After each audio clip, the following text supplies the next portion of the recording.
Good morning. Thank you for joining us. We are very happy to have you here with us this morning for our virtual presentation on Texas Holocaust Remembrance Week. We are very honored today to be joined by Dr. Eileen Angelini, who will be presenting her information this morning for our presentation. Those of you who are joining us, this is part of our Texas Holocaust Remembrance Week programming here at the museum. Texas Holocaust Remembrance Week was established in 2019 with the passage of Senate Bill 1828 to educate students about the history and lessons of the Holocaust. During this week, the Holocaust Memorial Museum is honored to bring speakers to school campuses, both in person and virtually, to teach students about the Holocaust and inspire in them a sense of responsibility to recognize and uphold human value to prevent future atrocities. At this time, we are pleased to introduce our speaker for this morning, Dr. Eileen Angelini. Dr. Angelini is a recipient of the 2010-2011 Canada-US Fulbright Award as a Fulbright Visiting Research Chair in Globalization and Cultural Studies at McMaster's University. She received her BA in French from Middlebury College and her MA and PhD in French Studies from Brown University. Dr. Angelini was named to the 2013-2017 Fulbright Specialist roster, was the grantee for the Fulbright Specialist Project, Francophone Culture, Literature, Pedagogy, and Additional Language Acquisition at the University of Manitoba. Presently, Dr. Angelini is Associate Dean of the School for Graduate Studies at SUNY Empire State College. As Associate Dean, Dr. Angelini leads the academic operations of the School for Graduate Studies. In addition, she serves as the SUNY Empire Presidential Task Force to enhance diversity, equity, and inclusion. Her projects include work with teacher education faculty to incorporate Holocaust content and pedagogy into mythology coursework, as well as foster interdisciplinary curricular efforts on both the graduate and undergraduate levels.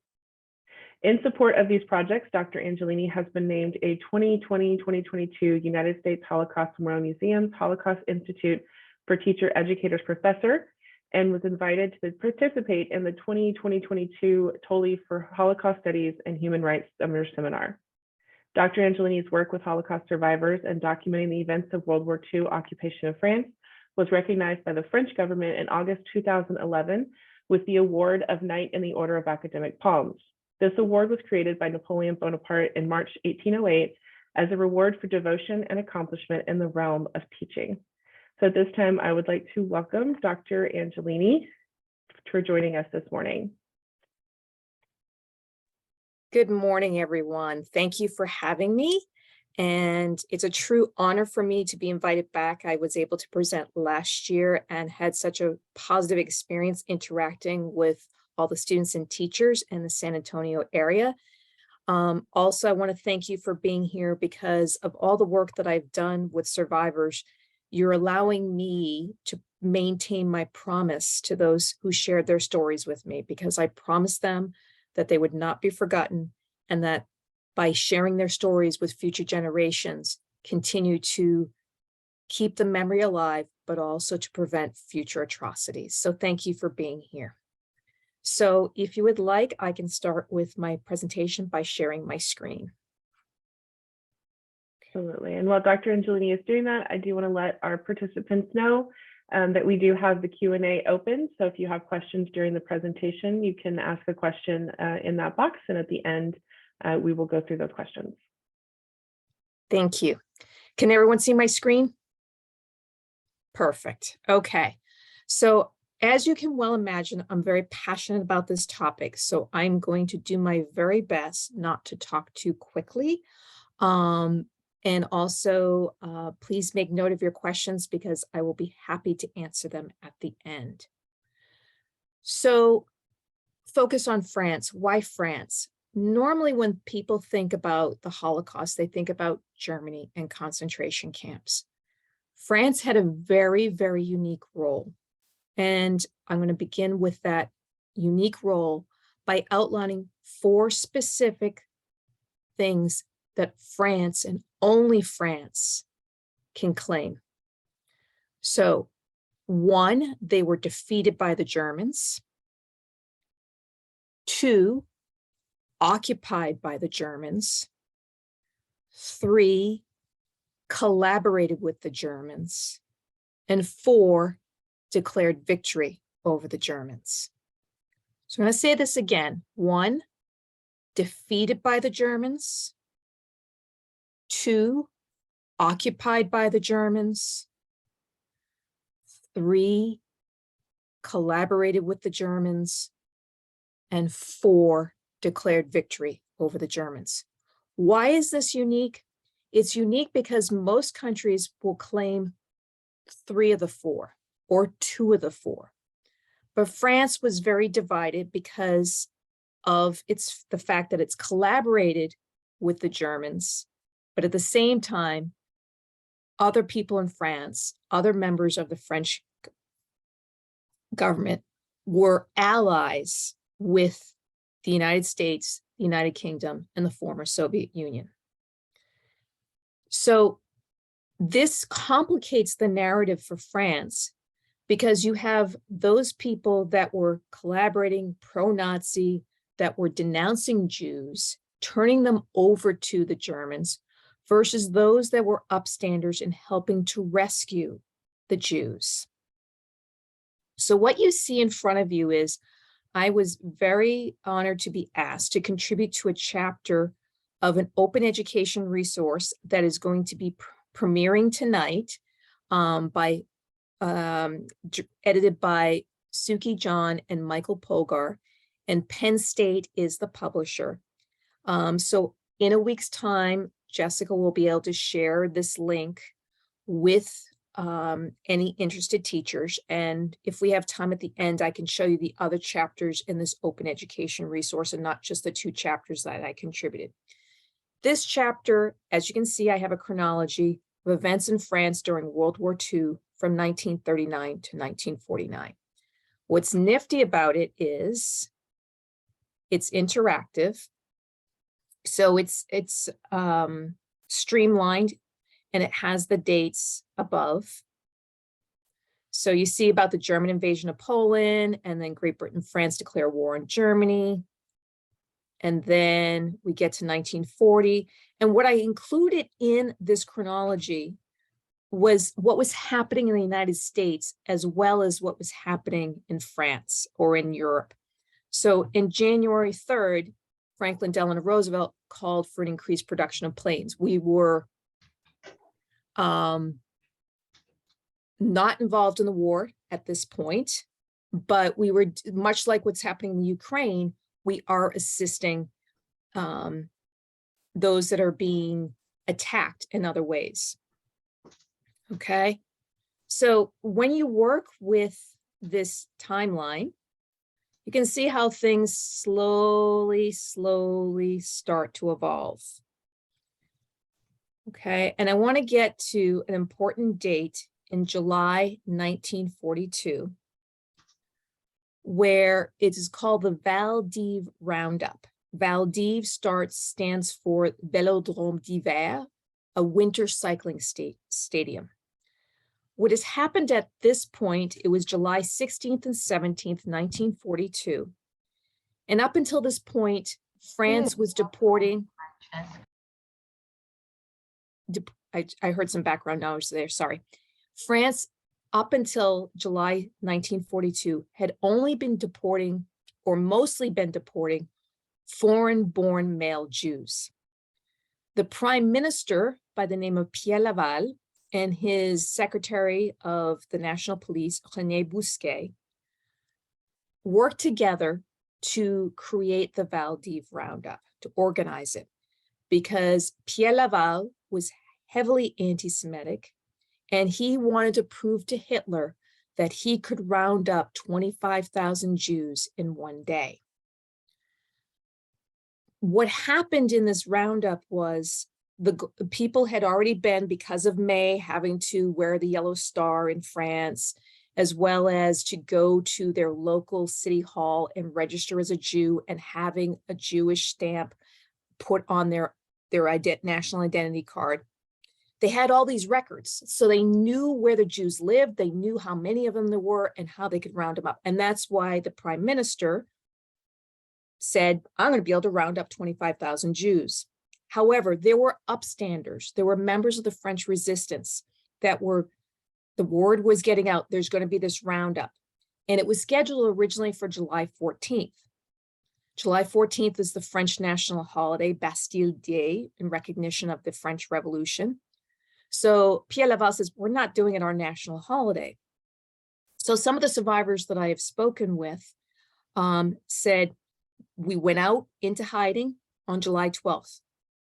Get out there early. The 13th, nothing happens. The 14th, nothing happens. The 15th, nothing happens. So slowly, some of them started to come back into Paris because Pierre Laval was focusing this roundup in Paris. The Val d'Ivre, the Winter Cycling Stadium, is in Paris. Luckily, because not all the Jews came back, they were only able, and I'm saying only able because it's still a high number, they arrested over 13,000 Jews, and they were immediately deported. The men were separated from their children and their wives, and then the wives were separated, the mothers were separated from the children. There are about 8 known survivors, at least that I know of, and I've been fortunate to work with 3 of them and get their testimony of what happened. So this was a major straw that broke the camel's back during the occupation of France, because once this happened, because suddenly they were deporting everybody, the French that were rounded up, they trusted the French police. There were no Germans around. They think, okay, you know, this is my fellow Frenchman, I trust him. And those that were sent on the trains to Auschwitz were immediately gassed. The survivors with whom I've worked were ones that were able to escape out of the holding cycling stadium or the camps that they were put in a few days later. So after the Val d'Ivre roundup, more and more people started to stand up. There were more upstanders. That's why this is such a crucial point in French history. Okay, so as I said, I continue on till 1944. So what I'd like until 1946, okay? And this, you can go up and down. So let's go back to 1942. Let me just show you that for a second. Because and this is where you can see about the Val d'Ivre roundup in Paris. Okay. All right. So I'm now going to, and then also if you want to do it this way rather than the arrows, it's very interactive. There's 2 ways of using, multiple ways of using it. Okay. The chapter includes key people and key terms, but most important for you all is the testimonies that I have included in this chapter. So the first testimony was submitted by Keith Sachs on behalf of his wife, because his wife died in 2015. And she was one of those children that survived. And she was in Paris during the Val d'Ivre roundup. Okay. Now, this is where I'm going to scroll down because I really want to focus on the second testimony, because we have the pleasure of having the daughter of this survivor with us today, and she'll come on, she'll turn a camera on during the question and answer period. For Paquita Sitzer, who I met in October of 2020. Now, Paquita, she's presenting this morning in Caracas, so she couldn't be with us, but her daughter was gracious enough to jump on today. So, and when we get to the question and answer, please give Elizabeth a warm welcome. So what's unique about Paquita for me was she was my first survivor that I interviewed that the interview was done in Spanish, or parts of the interview were done in Spanish, because even though Paquita was born in Paris to Polish parents, her family escaped with the help of an upstander, a rescuer, through Spain. They climbed up the Pyrenees through Spain, and she had some unfortunate events that happened in Spain because of Franco's forces, and then escaping from Spain and eventually landing in Venezuela. So what you will see here I'm going to read just the first part here. When I was born in Paris on August 23rd, 1937, my parents named me Françoise. The other members of my immediate family were my Polish-born parents, Abraham Belinsky and Estera Markowitz, and my older brother Reinhold. My parents met and married in Berlin in 1929.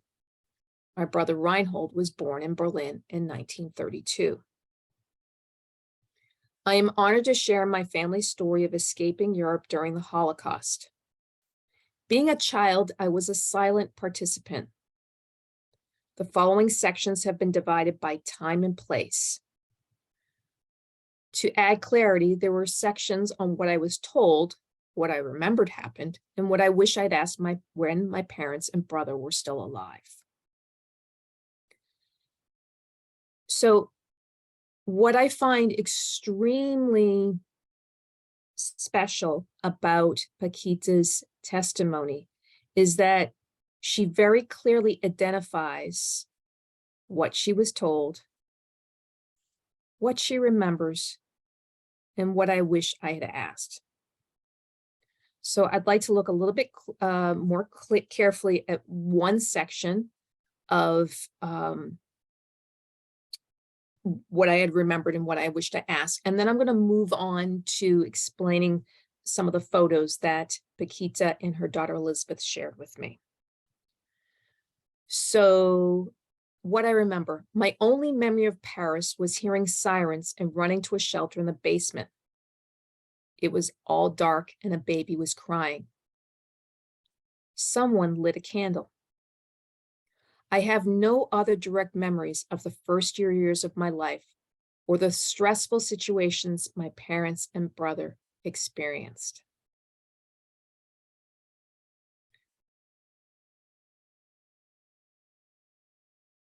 What I wish I had asked. What propelled my parents to move from Berlin to Paris when so many of their fellow Jews stayed? We often have questions about why didn't they simply leave? If they knew that Jews were in danger, why didn't they leave? There's a phenomenal Ken Burns documentary that is now on PBS that would premiere this past September. And that question is addressed because there's immigration quotas. So while some were able to escape, immigration quotas can often include you need sponsorship from someone in the country. You have to prove that you're economically independent. There's the cost of purchasing the visas and also the actual transportation. So it's not as simple. And remember, there were not fast planes and big planes like we have today. And this is something we can always compare. Like, one of the reasons why it's good to examine the past is literally, as the saying goes, history does repeat itself. And things were done in the past, perhaps not as well as they should have been done. And sometimes things were done well, and we can learn from that. So one of the things that I remember from when I first met Paquita was she told me about the experience of her brother being in school, and they were passing out gas masks to all the children except for her brother and the other Jewish children. Gas masks to prepare in the event of an emergency. And the reason they weren't giving the gas masks to the Jewish children is because Jews were being targeted. They didn't count. They weren't worthy of being saved. So for me, that really stuck in my mind because Paquita told me that her brother came home, told his mother what had happened, and the mother went into the school the next day to address the issue. And after that, he no longer went to that school, as my recollection.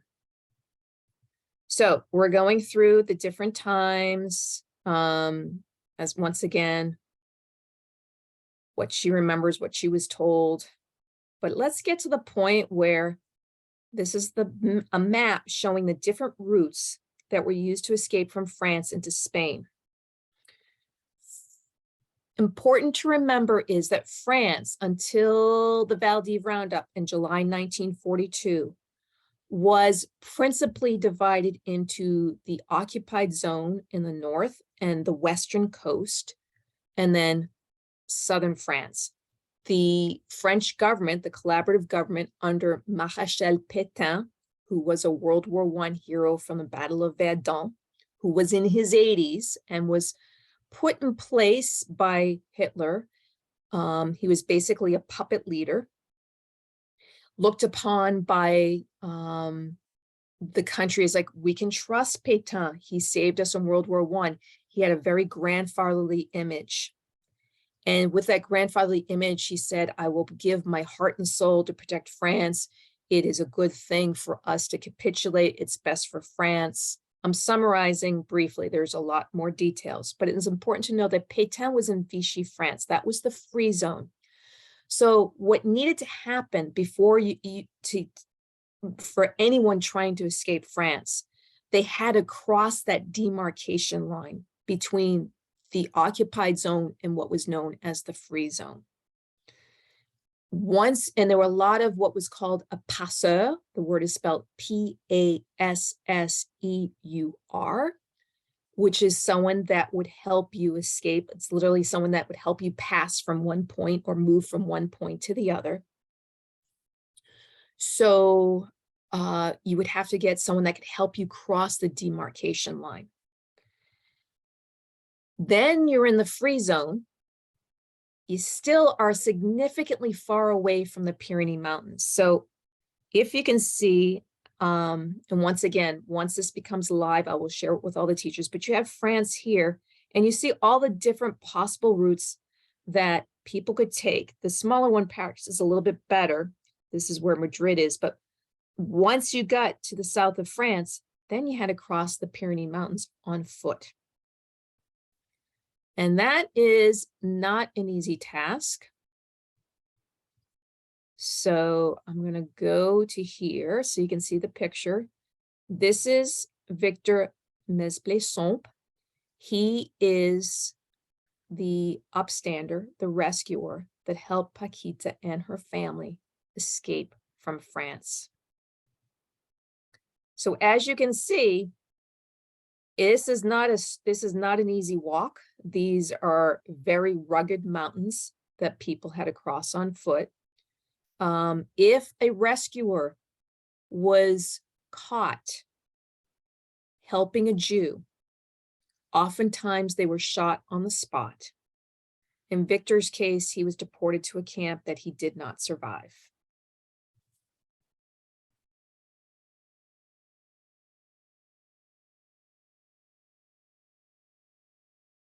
And so I'm going to go down a little bit more to some other pictures. This is special.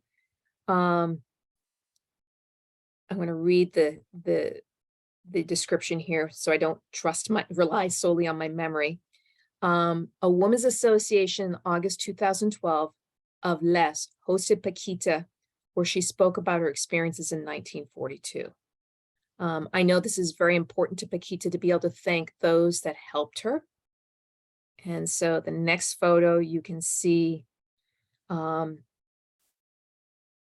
Paquita with her daughter Elizabeth here. And then right here, if you look at this picture, this is Paquita as a little girl with her mother.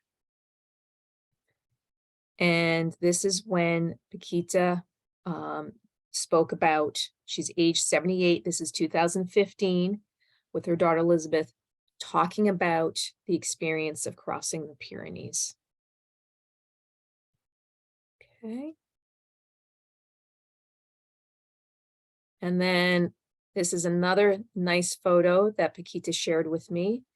And this is a bunt pan that was shipped from Paris to Morocco to Venezuela, and she still uses it today. So that's a very precious family item. So I'm going to ask Elizabeth now to turn on her camera. We have about 5 minutes, Elizabeth, before we do questions and answers, but I thought you could supplement what I just described. And if there's any specific details you want to share with the students about your mother's experience. And if you need me to go back to a specific picture or the timeline, just let me know. You are muted, my dear.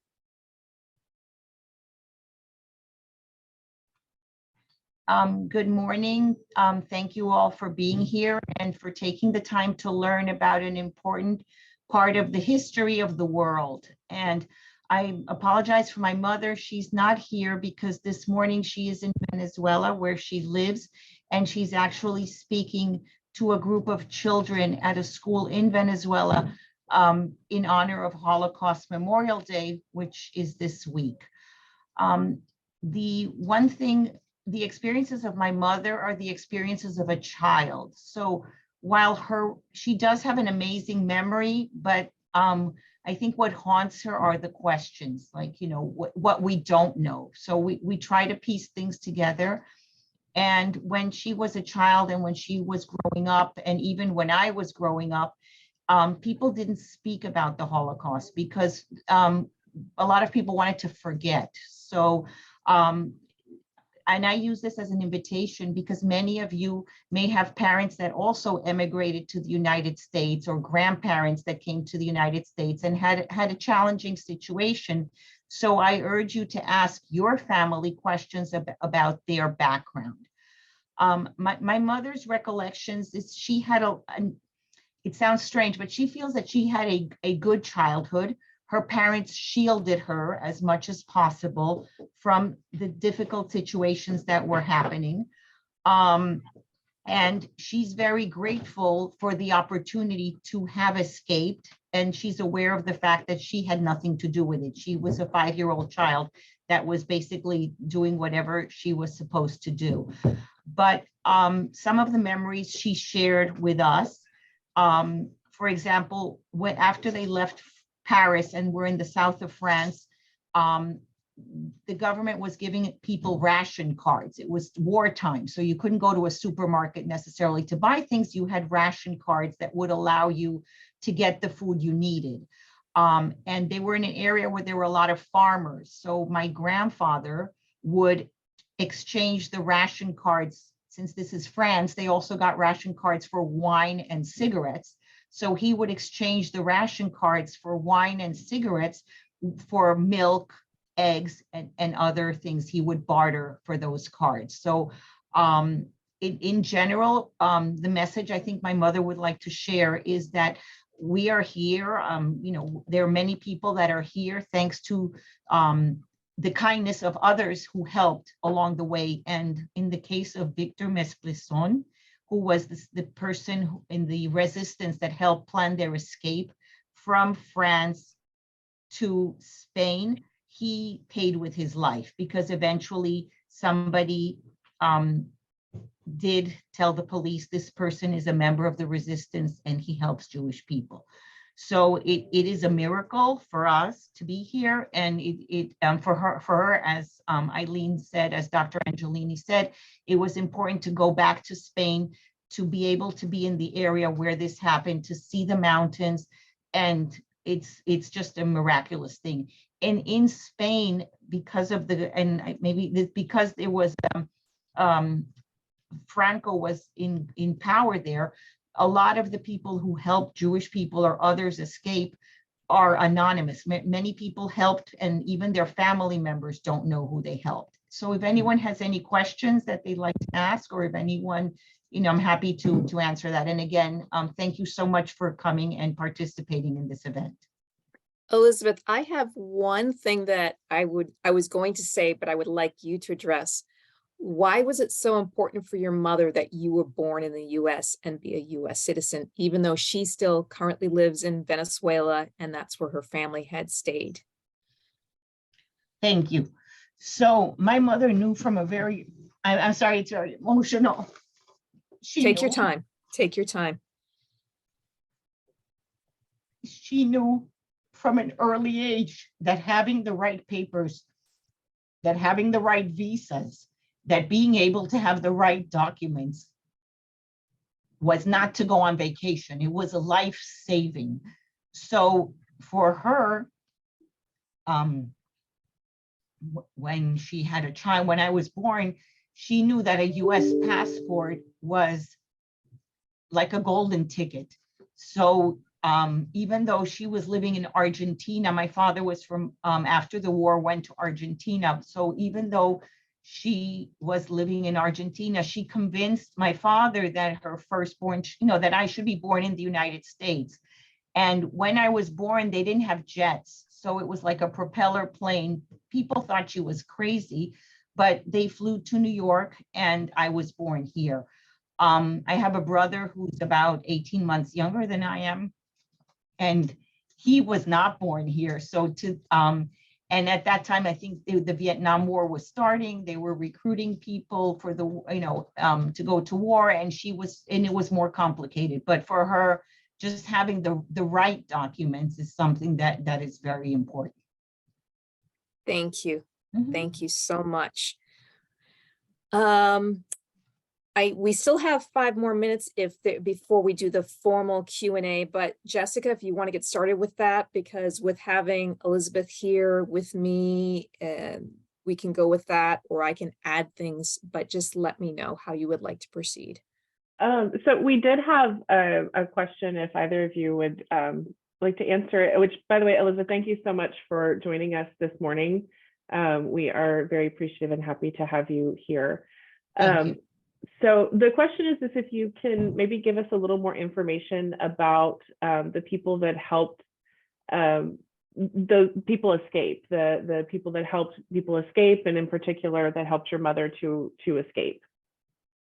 Sure, I'm happy to answer that. My grandfather was arrested in Paris and somehow managed to escape. And from there was a network, an informal network of resistance. These were people that either for political reasons, for ethical reasons, for philosophical reasons, did not agree with what was going on in Europe. They did not agree with Hitler's policies, and they did not agree with the fact that the governments were going along. So this is before, there were telephones. This was before the internet. This was before a lot of social media that we have today. So people had secret ways of figuring out who would help you or who wouldn't. When my grandfather escaped, again, we don't know how he got out of where he was arrested. And he went to the south of France because, as Dr. Angelini said, that area was still not under the occupation of the Nazis. And once he was there, he basically kind of found out who he went actually sort of door to door to find a job. My grandfather was a tailor.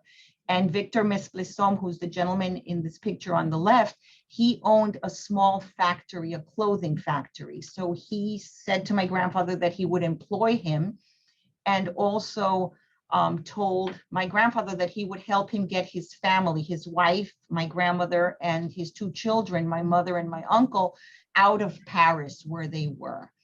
And I only found this out now when helping Dr. Angelini write for this, but the pot that I still use to this day, the bunt pan that I still use to this day, I always thought they brought that over the mountains with them. But I came to find out now that there was a relative who came with a wheelbarrow to my grandparents' apartment in Paris and packed up things that they needed for wherever they were going to go. So this was a relocation where they knew where they were starting, but they didn't know where they were ending.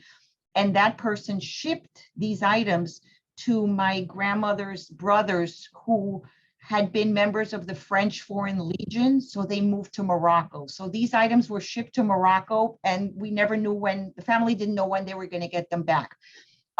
In Pau, which is the city in the south of France where Victor Mesplessom lived and where my grandfather was, they arranged for my grandfather to return to Paris, I'm guessing by train, and bring back his family. They arranged for a small home where the family could live. And they lived a tranquil life. My mother went to kindergarten and everything was fine until they realized that the fighting kept coming.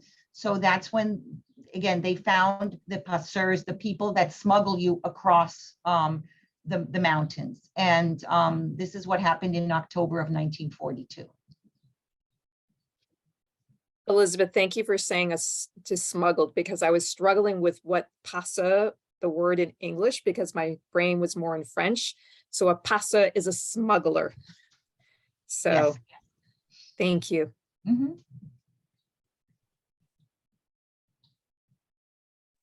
Muted. Another question is, Dr. Angelini, earlier when you talked about the roundup, you talked about how the French collaboration. The question is, why? Why was it so important for the French officials to collaborate with the Nazis, or why did the French officials collaborate with the Nazis? Is I think the gist of the question. Okay, so I can address that. Before the German invasion, even before Hitler came to power in the 30s, early 1930s, the Communist Party gained control of the government in France.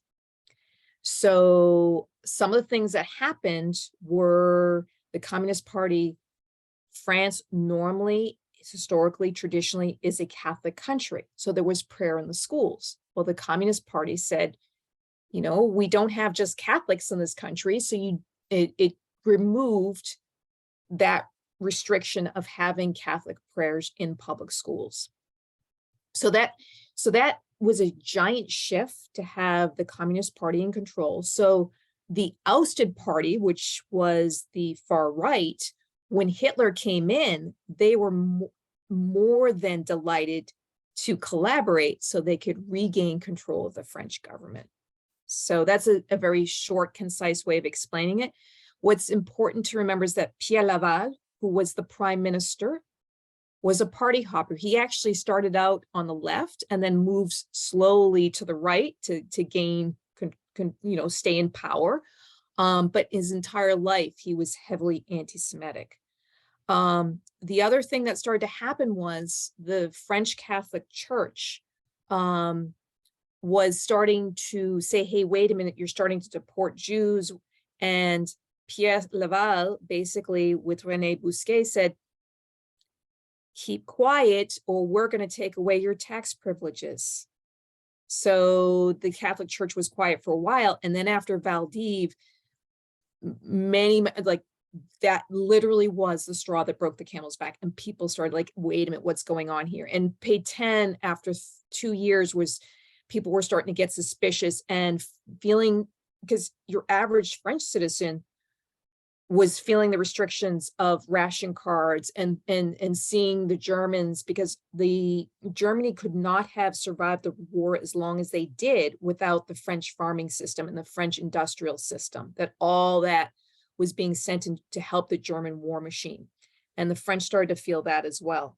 So in the beginning, the far right members of the government were happy to collaborate. And that's why Pierre Laval wanted to prove, yeah, I'm a solid leader.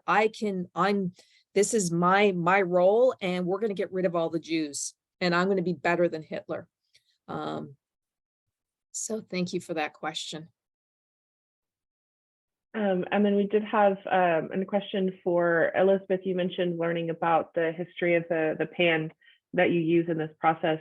Is there anything else that you learned in the process of assisting Dr. Angelini about your mother's story that was surprising or that impacted you in some way?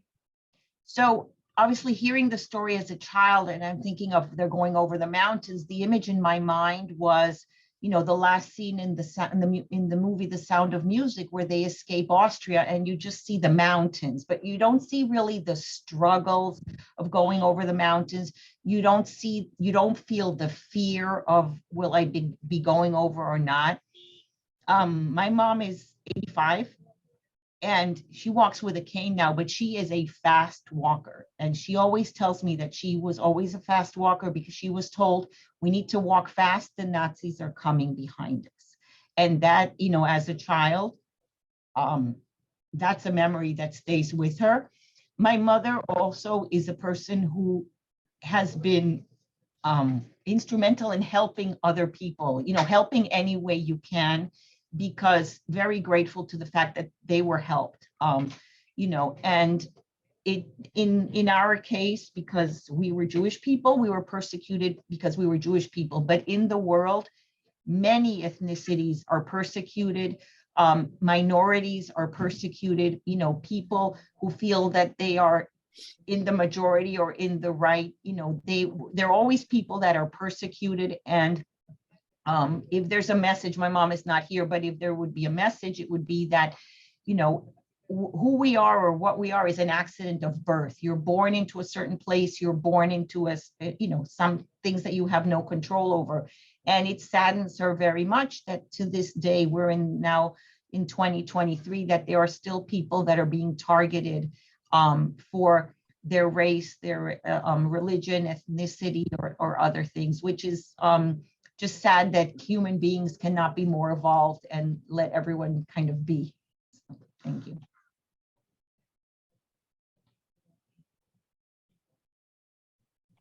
Keep reading that part.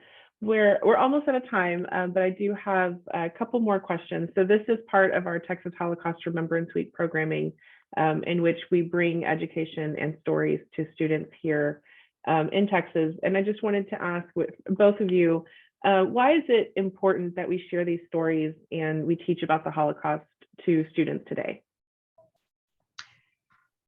What I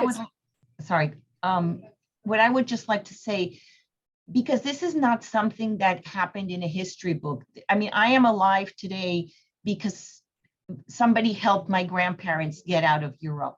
And because we have to understand that history is real. The opportunity to meet a Holocaust survivor now is almost non-existent. Most of them are over 90 and they're not here. But this is not a video game. This is not fantasy. This is reality. This is stories that happen to people. I'm sure that in the audience, again, people that have come to the States should speak to their parents and grandparents and see what tribulations they passed. And we can learn from history and hopefully make this a better world. I would also add that it's important to have role models like Victor, who did what was right, that had the courage to stand up, to do what was right, to help others. That it's not impossible to help. Because too often people say, oh, that's too hard. It's not that hard to care. Little things every single day, small acts of human kindness make the largest difference in someone's life. And that's important to remember and to be good to one another. We need kindness in the world. I think that is a wonderful message to end on for this morning. So again, thank you both so much for being here with us this morning and participating in this presentation. Thank you to our audience members as well. And I hope you all have a wonderful rest of your day. Thank you so much. Thank you for having us. Thank you. Bye-bye. Bye. Bye.